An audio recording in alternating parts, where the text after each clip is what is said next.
Sus padres eran unos campesinos sumamente pobres, que ni siquiera pudieron enviar a su hijo a la escuela, pero en la casa le enseñaron a tener temor de ofender a Dios, y gran amor de caridad hacia el prójimo, y un enorme aprecio por la oración, por la Santa Misa y la comunión. Huérfano y solo en el mundo, cuando llegó a la edad de 10 años, Isidro se empleó como peón de campo, ayudando en la agricultura a don Juan de Vargas, un dueño de una finca cerca de Madrid. Allí pasó muchos años de su existencia, labrando las tierras, cultivando y cosechando. Se casó con una sencilla campesina, que también llegó a ser santa, y ahora se llama Santa María de la Cabeza. No porque ese fuera su apellido, sino porque su cabeza es sacada en procesión en rogativas cuando pasan muchos meses sin llover. Isidro se levantaba muy de madrugada, y nunca empezaba su día de trabajo sin haber asistido antes a la Santa Misa. Varios de sus compañeros muy envidiosos lo acusaron ante el patrón por ausentismo y abandono del trabajo. El señor Vargas se fue a observar el campo y notó que sí era cierto, que Isidro llegaba 1 hora más tarde que los otros. En aquel tiempo se trabajaba de 6 de la mañana a 6 de la tarde, pero que mientras Isidro oía misa, un personaje invisible, quizá un ángel, le guaba sus bueyes, y estos araban juiciosamente como si el propio campesino los estuviera dirigiendo. Los maometanos se apoderaron de Madrid y de sus alrededores, y los buenos católicos tuvieron que salir huyendo. Isidro fue uno de los inmigrantes y sufrió por un buen tiempo lo que es irse a vivir donde nadie lo conoce a uno y donde es difícil conseguir empleo y confianza de las gentes. Pero sabía aquello que Dios ha prometido varias veces en la Sagrada Escritura: yo nunca te abandonaré.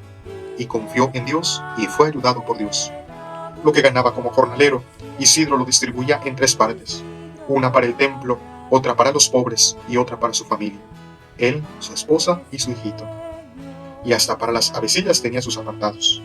En pleno invierno, cuando el suelo se cubría de nieve, Isidro esparcía granos de trigo por el camino para que las avecillas tuvieran con qué alimentarse.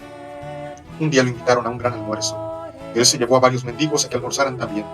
El invitado le dijo disgustado que solamente le podía dar almuerzo a él y no para los otros. Isidro repartió su almuerzo entre los mendigos y alcanzó para todos y sobró. Los domingos los distribuía así: un buen rato en el templo rezando, asistiendo a misa y escuchando la palabra de Dios; otro buen rato visitando pobres y enfermos, y por la tarde saliendo a pasear por los campos con su esposa y su hijo. Pero un día, mientras ellos corrían por el campo, dejaron al niño junto a un pozo profundo, en busca de agua. Un movimiento brusco del niño, la canasta donde estaba dio vuelta y cayó dentro del pozo. Alcanzaron a ver estos los 2 esposos y corrieron junto al pozo. Pero este era muy profundo y no había cómo rescatar al hijo. Entonces se arrodillaron a rezar con toda fe, y las aguas de aquel aljibe fueron subiendo, y apareció la canasta con el niño, y a este no le había sucedido ningún mal. No se cansaron nunca de dar gracias a Dios por tan admirable prodigio. Volvió después a Madrid y se alquiló como obrero en una finca. Pero los otros peones, llenos de envidia, lo acusaron ante el dueño de que trabajaba menos que los demás por dedicarse a rezar e ir al templo. El dueño le puso entonces como tarea a cada obrero cultivar una parcela de tierra, y la de Isidro produjo el doble que la de los demás, porque nuestro Señor le recompensaba su piedad y su generosidad.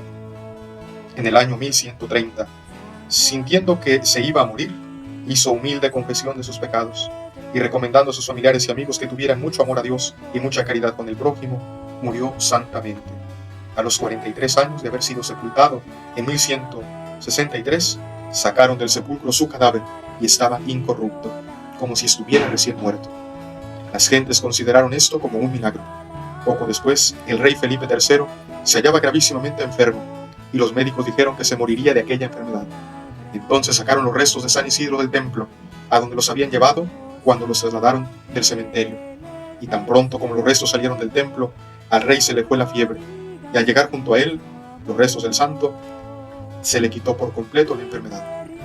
A causa de esto, el rey intercedió ante el sumo pontífice para que declarara santo al humilde labrador, y por este y otros muchos milagros, el Papa lo canonizó en el año 1622, junto con Santa Teresa, San Ignacio, San Francisco Javier y San Felipe Neri.